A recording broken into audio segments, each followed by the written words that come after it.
Hello, this is KYC News. We have provided you with relevant and reliable information for the day. First and foremost, we wish him good health and heartfelt desire. Here are the main points.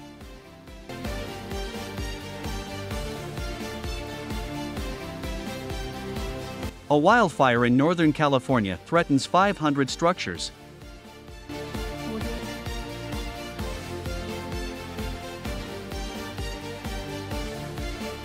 Thailand forbids prisons from employing prisoners to construct fishing nets.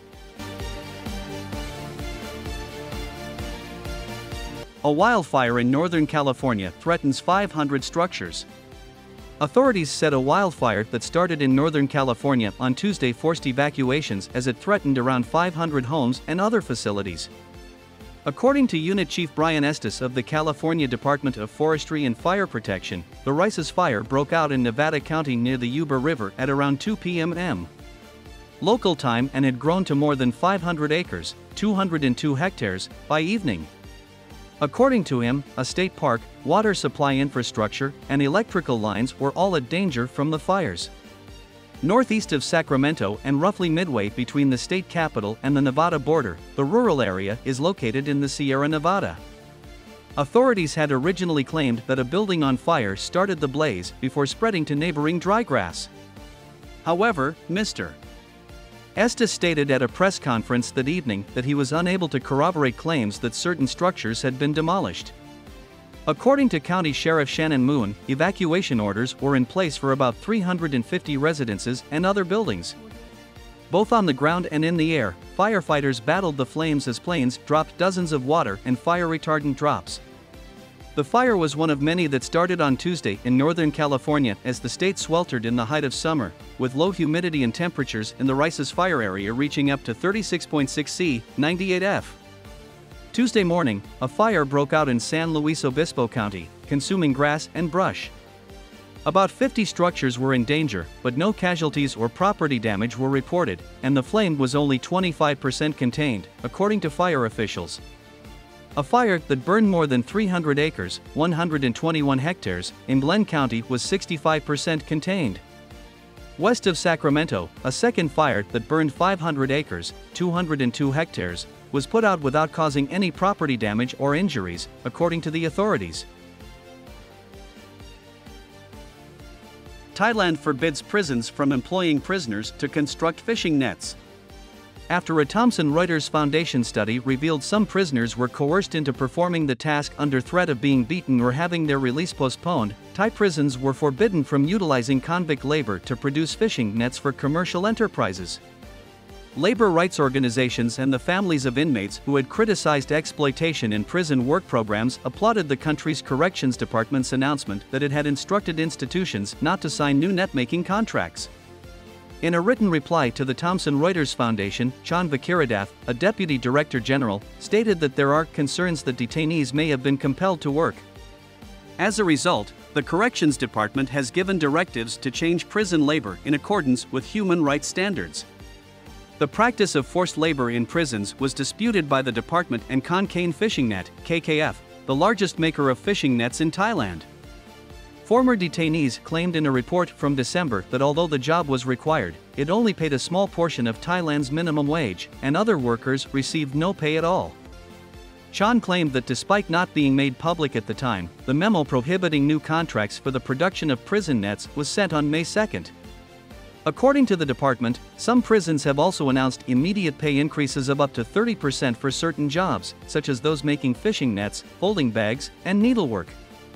Labor rights activists applauded the decision but urged the government to guarantee that prison employees receive pay that complies with the minimum wage and to grant access to jails to independent inspection agencies. The International Labor Rights Forum's Jennifer J.J. Rosenbaum said, "This case demonstrates that the Thai government must do much more to effectively identify and hold accountable Thai enterprises that aim to profit from forced labor in their supply chains." Beginning on June 30th, Ukraine and the EU will begin trading electricity. The EU and Ukraine will begin trading electricity this week, on June 30th, according to the European Network of Transmission System Operators for Electricity, ENTSOE. As a result, Ukraine will be able to produce income to sustain its energy infrastructure at a time when domestic revenue has decreased as a result of Russian aggression. I welcome this development, said Kadri Simpson, European Commissioner for Energy, after the successful emergency synchronization of the Ukrainian and Moldovan grids with the European continental grid in March. Now that these two nations have been granted EU candidate country status, this is the next stage in integrating their energy systems with those of Europe. Simpson added that this trade deal will also provide the EU with more accessible, reasonably priced electricity at a time when costs are unusually high. For the first time ever, a woman is elected Speaker of the French Parliament. Yael Braun-Pivet, a member of President Emmanuel Macron's centrist alliance, was chosen as the lower chamber of Parliament's Speaker on Tuesday. She is the first woman to occupy the position. Ms. Braun-Pivet defended France's right to abortion in light of recent developments in the US and urged the chamber to be vigilant in upholding the legislation. Since Mr. Macron's party lost the majority in the last elections and the far-right and left wings of French politics gained ground, the National Assembly held its first session. Despite having the most seats in the legislature, the centrist Ensemble alliance is no longer able to pass measures on its own. The Assembly is the most powerful chamber of the French legislature. In response to the U.S. Supreme Court decision last week to eliminate women's constitutional safeguards for abortion, the split parliament is getting ready to take on measures on preventing inflation and enshrining abortion rights in the French constitution. In 1975, France legalized abortion, and it now has strong political support. The terrible ruling that the U.S. Supreme Court issued last Friday, which reversed its commitment and startled us so greatly, is a sharp reminder to be vigilant, Ms. Braun-Pivet added. There should be no assuming of anything. She reminded the MPs, history is formed of incredible progress, but it is always in danger of being undone. This right was unalienable and was fought for. As a woman today, I am convinced that we must act as the watchdog to ensure that it endures forever. Formerly a socialist, Ms. Braun-Pivet joined Mr. Macron's party in 2016 and is a newbie to politics. She beat out contenders from opposing parties in a secret vote. The largest opposition group in the Assembly, the left-wing NUPES Alliance, made a grand entry on Tuesday with a diverse group of legislators, many of whom were young individuals holding their first elected positions. The goal of NUPES is to oppose Mr. Macron's initiatives to lower taxes and raise the retirement age from 62 to 65. The National Rally, a far-right organization led by three-time presidential candidate Marine Le Pen, gained a record number of seats and is anticipated to implement anti-immigration measures. The top three political parties all have competing plans to assist working-class households in coping with the significant inflation brought on by Russia's war in Ukraine. Since there are still fewer women in the Assembly, Ms. Braun appointment pivots was viewed as a significant statement about women in politics. Ms.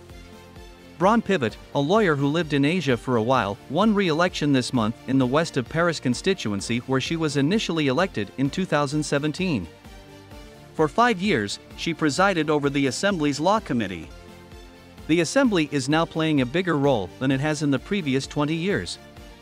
Supporters of Mr. Macron are concerned that the new legislature will lead to inaction and thwart his attempts to implement climate legislation and open up France's economy to foreign investment. It is more reflective of France, according to his detractors. The French people force us to cooperate, to argue instead of to engage in conflict. Regardless of our disagreements, we all have a duty to respond to this assembly, which serves as the face of France, because they have chosen and elected us, Mr. Braun-Pivet remarked. National Rally's Sébastien Chenu stated that his party would push for discussions on immigration and Islamism. We will resist Emmanuel Macron's policies, like the pension reform in particular, without any concessions, he declared. NUPES' Louis Boyard claimed that his partnership had numerous plans. Consumption must help the economy recover. By increasing it to €1,500, $1,575 per month. Via lowering costs. We have a lot of ideas. 2 delegates from French Polynesia arrived dressed in traditional garb as elected politicians strolled across the garden toward the assembly building. However, the assemblage still primarily consists of men in ties and suits. In the next days, members will elect committee chairpersons, and the Finance Commission, which is in charge of overseeing the state budget, could be controlled by either NUPES or the National Rally. Next week, Prime Minister Elizabeth Bourne, the second woman to hold that position, will outline the government's objectives in a speech and may then be subject to a vote of confidence.